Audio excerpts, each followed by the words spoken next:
Jerry Jones. Good morning and belated Merry Christmas, sir. How's it going? Hey, Jerry.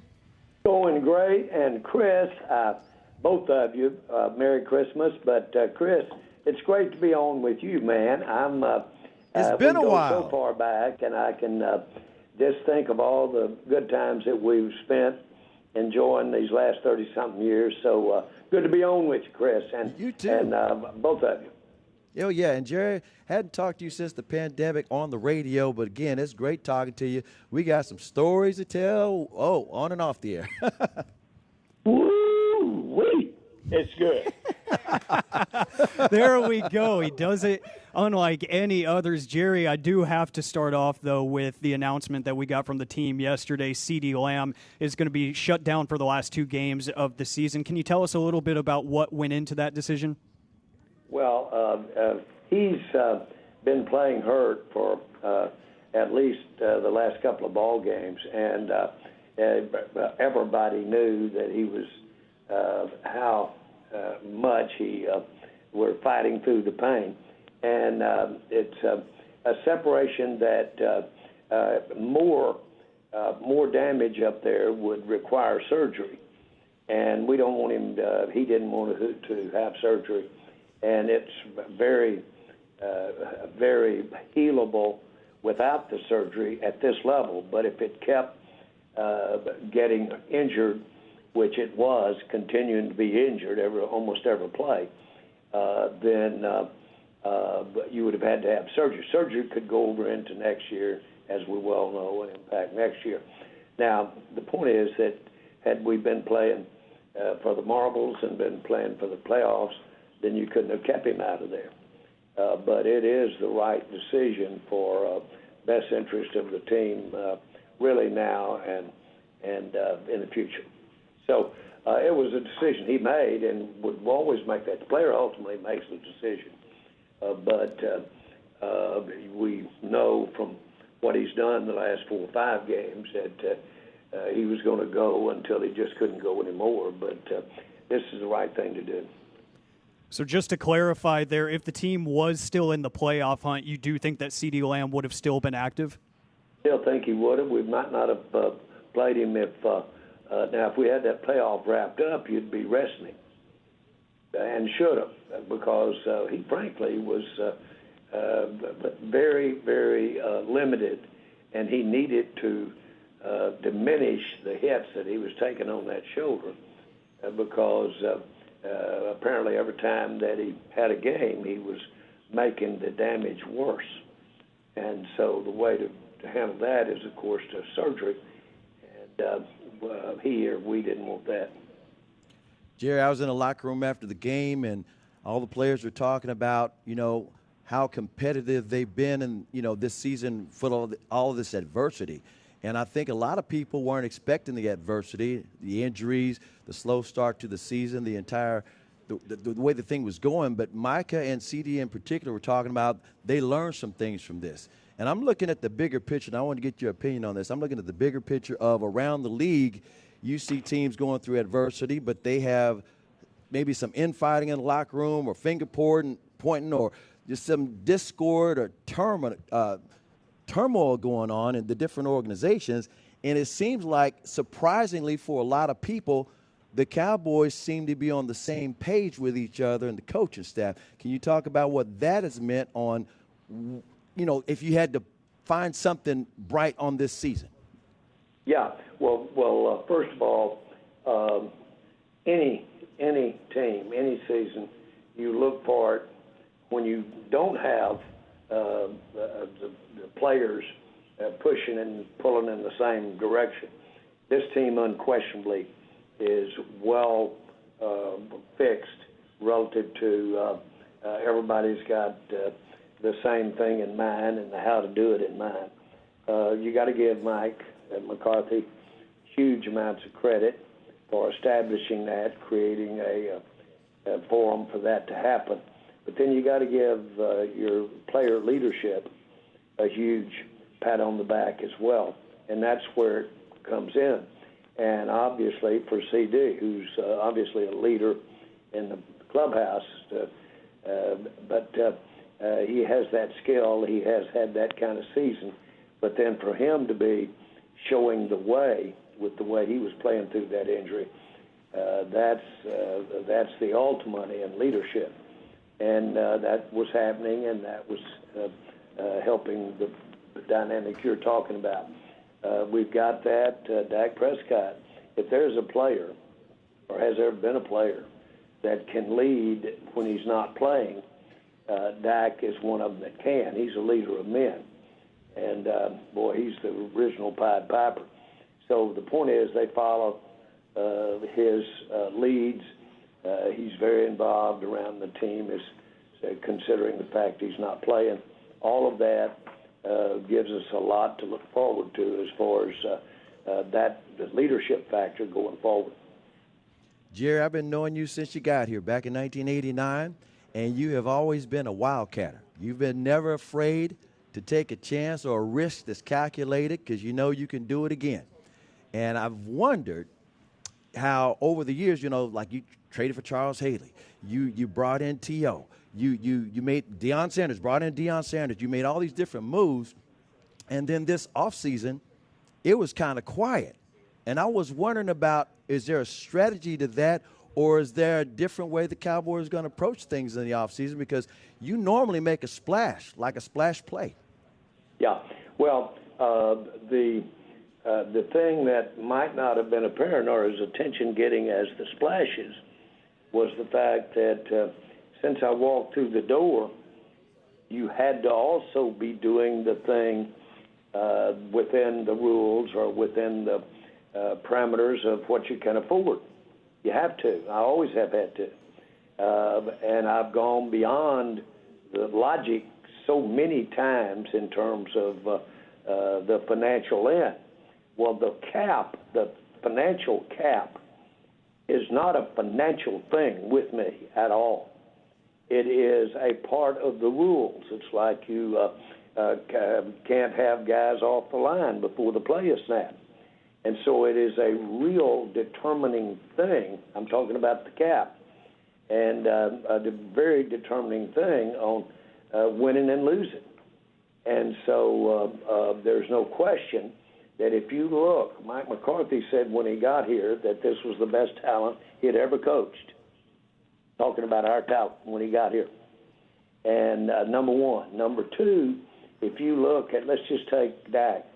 If you look at his career, he's been surrounded by some of the best talent there is in the NFL. And that's in the offensive line. That's, frankly, I'd say across the board. A lot of people might take issue with that, but it's been top all the way through. That comes at a price. You have to have had to pay outside your cap. And you can do that in the NFL. It's like paying on a credit card. And then you have to pay up in ensuing years. So we have to not only have the dollars to go forward to basically fit these players on the cap, but we have to also be paying for a lot of things we've paid for in the past. We're not the only team that's ever done that, and there's been teams do it and win more than we're winning right now. We've got to do that, and that's the way it is where we are, and that's the way it was going into this year. All in, frankly, was all in signing for the future Dak Prescott. That's all in, brother. That's the highest paid player in the NFL, and I'm glad we got him. All in was signing Lamb. When I talked about Lamb and I wasn't that concerned about him not being there, I knew that he and Dak had played their together in the offseason and really were well coordinated. But I didn't need to see Lamb out there in preseason games and having those kinds of issues. Well, I mean, have needed to play well. Well, he's played well, played really well. And so we didn't pay any price for Lamb's ability or our ability working with Lamb not being there during the time that we were negotiating his contract. So if I sound defensive, I guess I am there because that's all in stuff, Lamb, and that's all in stuff, Dak. And the reason that we got that is because we had to take away other places to be able to get those. We'll do that next year, and we'll do that as we go forward. we've got the basis of having a team that I think can contend. But it's just the problem you're dealing with. So, yeah, I'll take a risk with the best of them.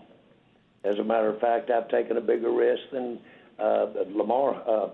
Lamar Hunt stood up in an NFL meeting 20 years ago and said the biggest risk he'd ever seen in sports was when I bought the Dallas Cowboys. And he was very familiar with it because he knew what the situation was. So, yeah, you have to take risks, by the way.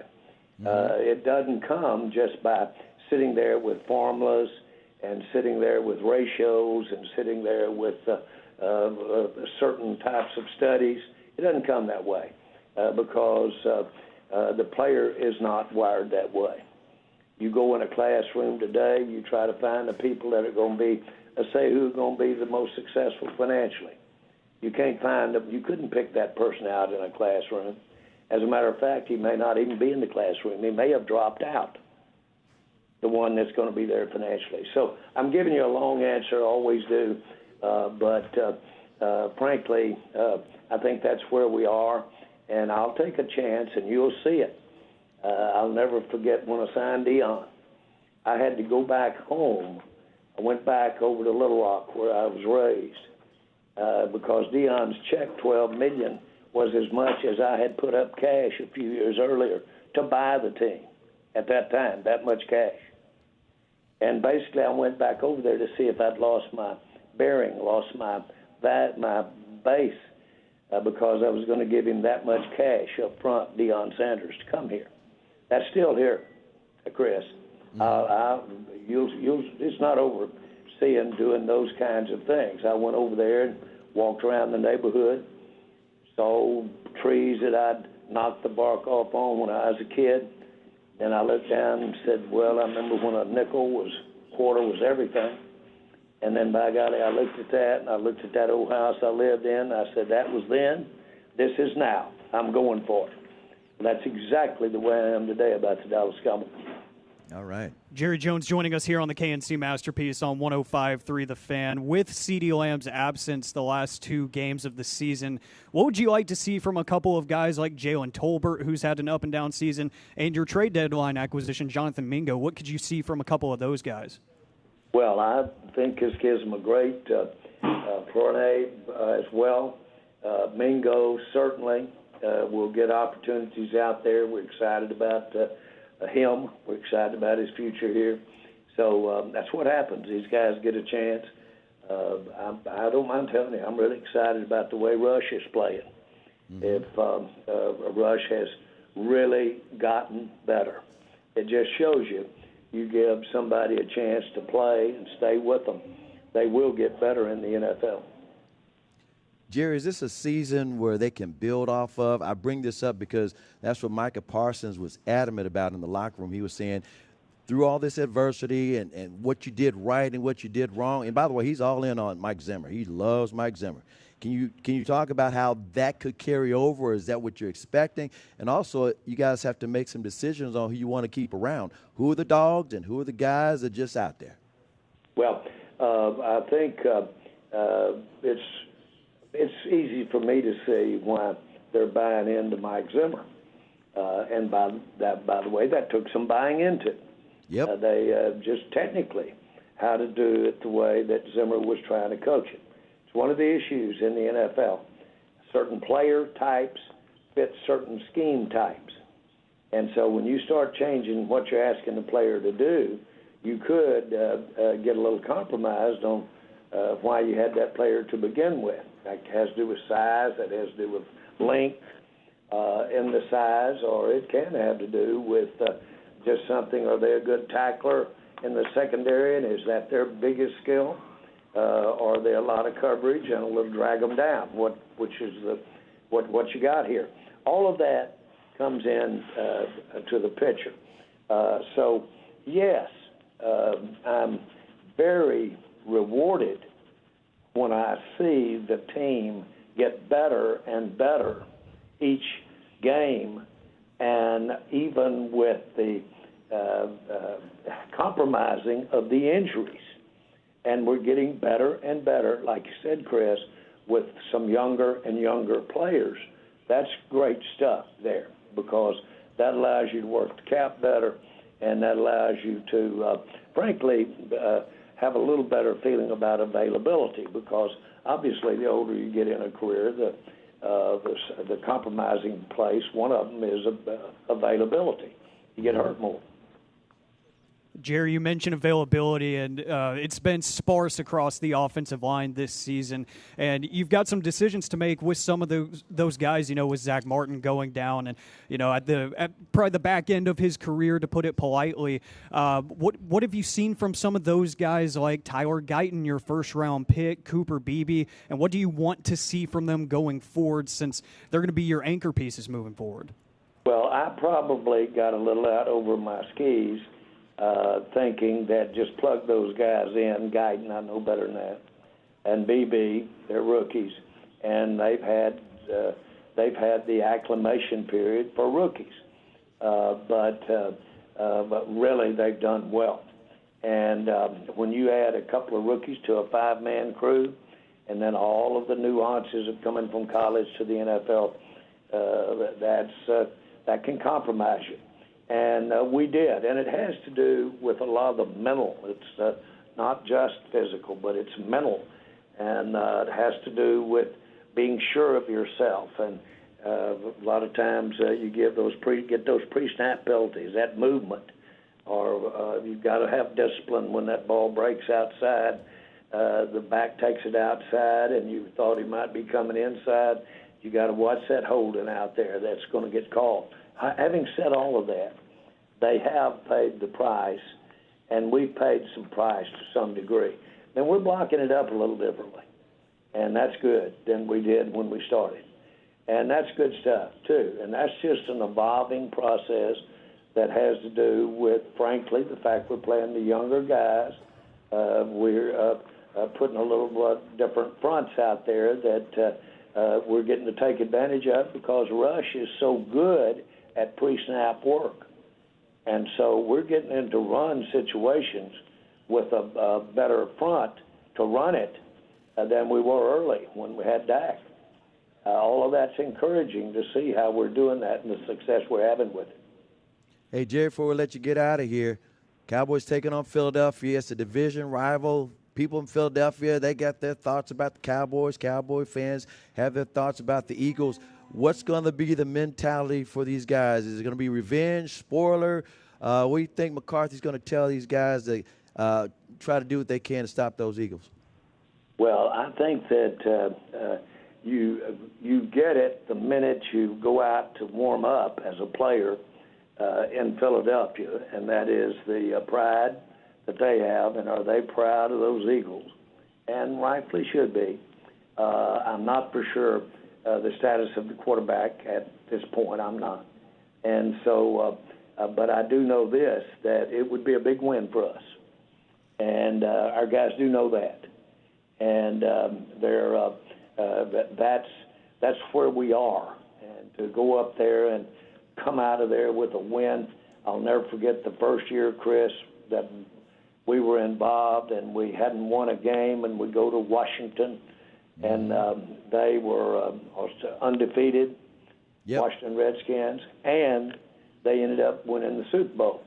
And they had a really outstanding team. And we won that game. And it was a cornerstone, if you will, has been, and here I'm talking about it 35 years later. And that's the only game we won. Yet that game showed that it can happen to you. You can take on a team, may I say, better or more accomplished and win. You can do that in this NFL. And that would be very constructive to the Cowboys to go up there and beat this Philadelphia team at home. Hey, Jared, last week you started talking about some squirrel brains that you used to eat when you were growing up. And I remember back in the day you used to have a Tuesday luncheon, and you served up some food to the media. It was some calf fries, and people didn't know what that was. Can you talk about what instigated that and tell those who don't know what calf fries are what they are? Well, you and I both know what they are, so you've set me up for this. That's the male organ of the the bull. They're a little bull until you take those away from them, and then they're a steer. Yep. And so that's what you have. They're a staple of. I can remember politicians, people having big calf fry banquets during political times, and grew up around that. And then, of course, there's turkey fries. Same thing, turkey fries, and that is something that I've hunted 15, 20 people every morning. I've done that for 30-something years, 40 years, really. And one of the staples are turkey fries, and they're really very popular. So you know what, Jerry? Yeah, all Jerry, that I was going to stuff say. is pretty good, but what that is that separates when you separate all that, you don't have a gobbler anymore, you don't have a bull, you got a steer. Yep. I just remember you didn't tell anybody what it was till they got through eating them. Well, hey, this. Too much information has ruined a lot of good things in life. Jerry, you have a happy New Year if I don't talk to you before then. Fair quote. Oh, man. Thank you so much for the time, Good Jerry. Guys.